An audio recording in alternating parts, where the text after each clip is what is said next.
मैं आज आपको एक वाइल्ड हर्ब, जिसे सरपुंखा बोला जाता है संस्कृत में, हिंदी में सरपुंखा भी बोलते हैं, ये आपको जंगल में बहुत जगह मिल जाएगी। और इसका जो सीज़न होता है बहुत ज़्यादा मात्रा में, जिसमें फ्लावरिंग और लीव्स बहुत अधिक मात्रा में होती हैं। तो ये पाई जाती है सितंबर, अक्टूबर, नवंबर और दिसंबर तक भी रहती है, लेकिन सितंबर अक्टूबर में इसमें फ्लावरिंग बहुत होती है। आपको इसके बारे में बताऊंगा। आप देख रहे हैं ये है इस तरह की, ये सरपुंखा है, दिस इज सरपुंखा।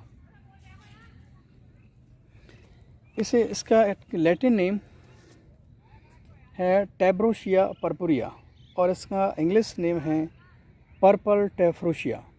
इसे संस्कृत में सरपुंखा या प्लीशत्रु बोला जाता है, हिंदी में से सरपुंखा या सरफौका बोलते हैं, बंगाली में से बन्नील कहते हैं और मराठी में से सीरपंखा या उन्हाली कहा जाता है। इसे फादर ऑफ लिवर और स्प्लीन बोला जाता है, क्योंकि ये लिवर और स्प्लीन के लिए बहुत ही रामबाण औषधि है। आप इसे देख सकते हैं कि ज़्यादातर इसके पांचों भागों को, जड़, तना, पुष्प, फल, पत्तियां सभी यूज होती हैं। आप ये देखेंगे कि इसमें जो लीव्स होती हैं, इस तरह से ये लीव्स हैं, ये समांतर होती हैं आपस में, वैसे अल्टरनेट होकर के समांतर हो जाती हैं। ये इस तरह की लीव हैं इसकी, ये लीव्स हैं। और इसमें जब फ्लावरिंग होती है, मैं इसमें ढूंढ के लाया हूँ, तो ये देखो आप, ये इसके फ्लावर हैं, बहुत ही बन्नील, क्योंकि नीले पुष्प होते हैं, हल्के से नीले से, बहुत ही सुंदर लगता है ये।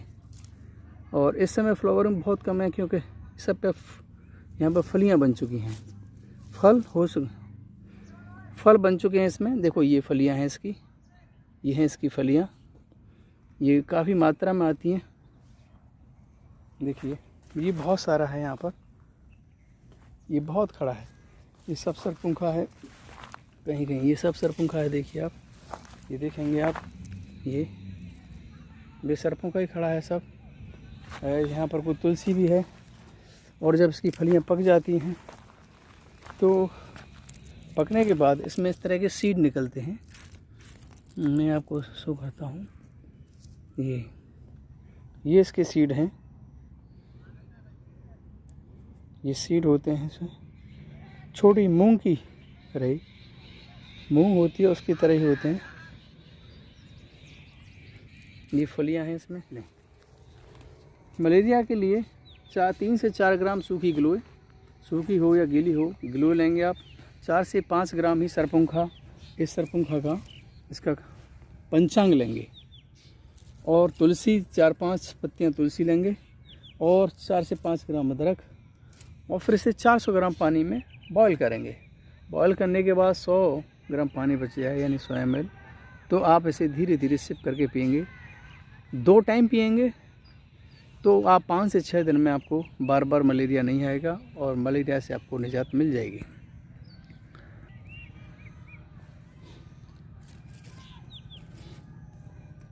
स्प्लीन यानी कि स्प्लीन की समस्या है, अगर इसे किसी को लिवर की समस्या है, स्प्लीन की समस्या है, तिल्ली बढ़ गई हो किसी की, तो बढ़ी हुई तिल्ली के लिए इसका पंचांग लेंगे आप। ये इसका पंचांग लेकर के 200 ml पानी में, पंचांग का मतलब होता है, कभी भी जब हम पंचांग की बात करते हैं किसी पौधे की, तो उसका मतलब होता है इसका ये जड़, इसकी ये जड़, ये तना और इसकी पत्तियाँ और इसके फूल और इसके फल। हृदयशूल यानी एंजाइना पेन में, ये एंजाइना पेन में ये बहुत ही लाभदायक है, तो आपको निश्चित ही फ़ायदा हो जाएगा। हृदयशूल में ये सरपुंखा काफ़ी लाभदायक है। आप इसके पंचांग को, जो 5 से 6 ग्राम हो, 5 से 6 ग्राम पंचांग लें इसका, और दालचीनी ने 2 ग्राम, अर्जुन की छाल 4 से 5 ग्राम, तुलसी और लौंग 2 से 3 लौंग लें और इसका काढ़ा बनाएं। काढ़े का मतलब डिकॉक्शन, इट मीन्स इसको 400 ml पानी में बॉईल करें और जब 100 ml बच जाए तो उसे धीरे धीरे सिप करके पिएं। कम से कम 15 दिन में आपको हृदय सूल से निजात मिल जाएगी। आपको बहुत ही लाभदायक होगा। ये बहुत ही दिव्य मेडिसिन है। इसके बारे में कफ रोगों में भी ये बहुत ही लाभदायक है। कफ रोगों में लाभदायक इसलिए है कि इसका पंचांग लें आप, अदरक लें, तुलसी लें, गुड़ और दालचीनी, और सबको 300 ml पानी में इसे बॉईल करें और 300 ml पानी में बॉईल करने के बाद जब 100 ml बच जाए तो उसे 2 बार उसे धीरे धीरे सिप करके पीते रहें। फिर आपको बहुत ही फ़ायदा होगा। यानी कफ रोगों में आपको, खांसी में, बलगम में बहुत ही फ़ायदा हो जाएगा। आपको बहुत रिलीफ मिलेगा। गले में खराश हो रही हो उसमें भी काफ़ी रिलीफ मिलेगा। सर दर्द, पेट दर्द, पेट सूजन और पेट में अफारा अगर होता है, ज़्यादातर अक्सर होता है क्योंकि हमारी लाइफ स्टाइल बहुत ही चेंज हो चुकी है। हम फास्ट फूड बहुत ज़्यादा खाते हैं। तो इसके लिए आप सरपुंखा का 8 से 10 ग्राम पंचांग लें और पंचांग ले करके इसे 100 ml वाटर में उबालें और 50 ml बच जाए तो उसे 5 से 6 दिन आराम से धीरे धीरे सिप करके पिएं तो आपको बहुत ही फ़ायदा मिलेगा। शरीर के घाव, अगर शरीर में कहीं घाव हो जाते हैं और ठीक नहीं हो रहे होते हैं, बहुत पुराने हो जाते हैं, तो सरपुंखा की पत्तियां और नीम की पत्ती और सिरिस की पत्तियां भी अगर ले सकते हैं आप, सिरिस की, तीनों को लें और पानी को उबालें। तीनों को डालें, उसमें पानी को उबालें और घाव को उस पानी से धोएं तो आप देखेंगे कि उस पानी से आपके घाव भरने लगेंगे।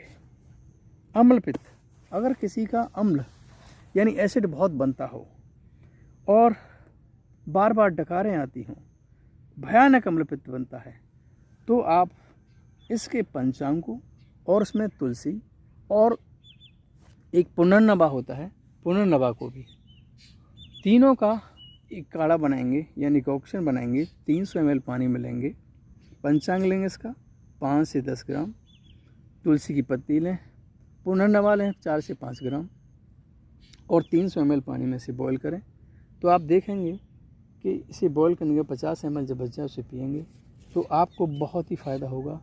आपको बार बार डकार नहीं आएंगे, आपके अम्ल पित्त नहीं बनेगा। और इसके साथ साथ जो मैं चीज़ें बता रहा हूँ, योगा बहुत इम्पोर्टेंट है, आप योगा ज़रूर करिए। सूजन, अगर शरीर में कहीं भी जगह पर सूजन है, शरीर के बॉडी में जगह जब कभी सूजन आ जाती है, शोथ हो जाता है, तो इसको पीस करके, सरपुंखा को इसे पीसें और अश्वगंधा की पत्तियाँ दोनों को मिक्स करें और इसकी पुलटिस बनाएं और पुलटिस बना करके आप सूजन वाली जगह पर बांधें तो आप देखेंगे कि आपको उस सूजन से बहुत ही जल्दी आराम मिल जाएगा, बहुत ही जल्दी आपको उनसे छुटकारा मिल जाएगा। मासिक धर्म, मेंस्ट्रुअल साइकिल में स्त्रियों में मेंस्ट्रुअल साइकिल में अनियमितता बहुत देखी गई है और जिनमें बहुत अधिक अनियमितता हो, यानी कि एमसी में बहुत अधिक अनियमितता हो, तो सरपुंखा के 10 ग्राम पंचांग को लें, 300 ml पानी में उबालें और इसे 50 ml जब बच जाए तो उसे 15 से 20 दिन तक 2 टाइम पिएं और ये खाली पेट पिएं तो मासिक धर्म में जो इरेगुलरिटी है वो बहुत ही जल्दी सही हो जाएंगे। और सरपुंखा के साथ साथ अगर किसी की मासिक धर्म बहुत ज़्यादा इरेगुलर है तो उसमें सरपुंखा 10 ग्राम लें, 5 ग्राम मौलश्री लें और 3 से 4 ग्राम उसमें अर्जुन की छाल लें और 2 ग्राम उसमें दालचीनी लें। इन सबको 400 ml पानी में बॉईल करें। जब 100 ml बच जाए तो उसे धीरे धीरे सिप करके दिन में 2 बार पिएं और 15 से 20 दिन पिएं तो आप देखेंगे कि मासिक धर्म में जो अनियमितता थी वो बिल्कुल सही हो गई है। फोड़े फुंसी में बहुत ही लाभदायक है ये। अगर किसी को फोड़े फुंसी बहुत ज़्यादा होते हैं तो वो 5 से 6 ग्राम फोड़े फुंसी में क्या होता है, बहुत लोग परेशान रहते हैं, तो सरपुंखा 4 से 5 ग्राम सरपुंखा लें, नीम की पत्ती लें कुछ, और उसमें थोड़ा सा सिरस की पत्ती डालें।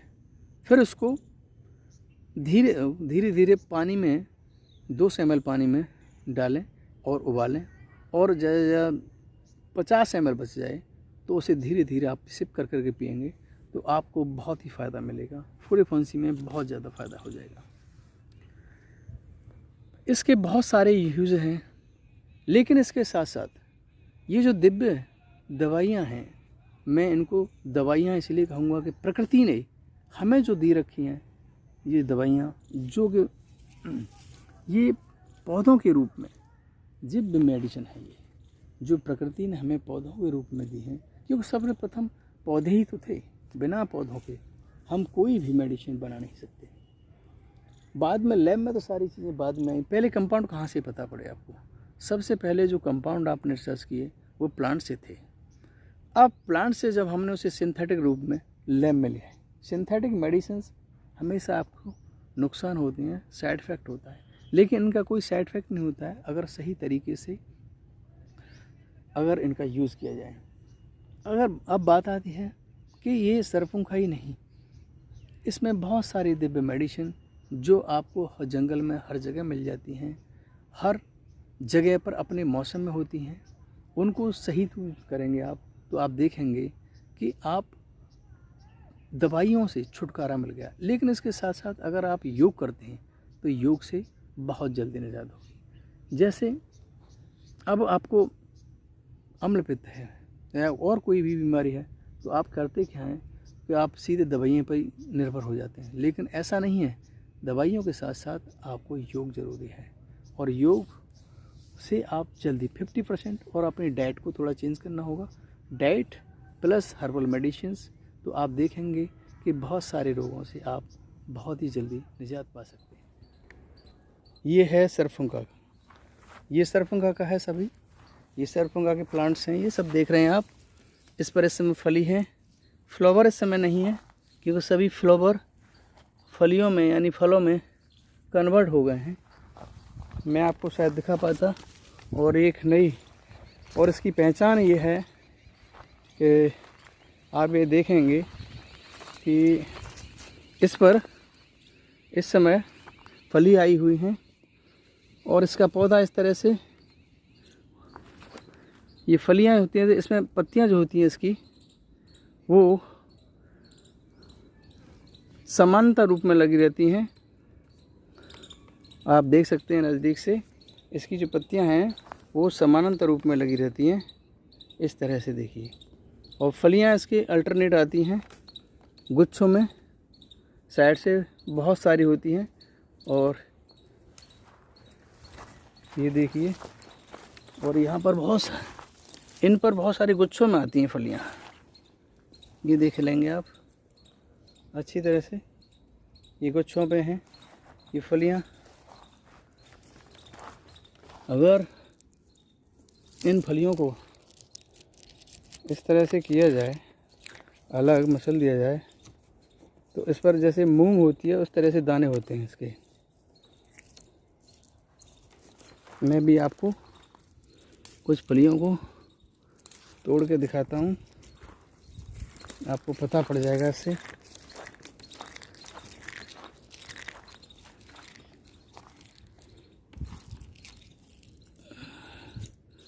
देखो ये इसके तरह के दाने हैं, ये देख रहे हैं आप, ये येलो कलर के, ये ब्लैक हो जाते हैं किसी बाद में।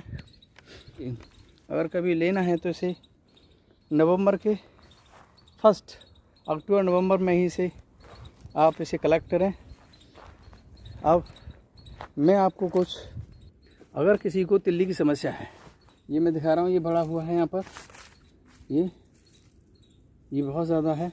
अगर किसी की तिल्ली बढ़ी हुई है तो इससे 5 से 10 ग्राम इसके पंचांग को लेंगे आप, और 300 ml में से बॉयल करेंगे, और जब वो 100 ml करीब रह जाए तो उसे सिप करके पिएंगे।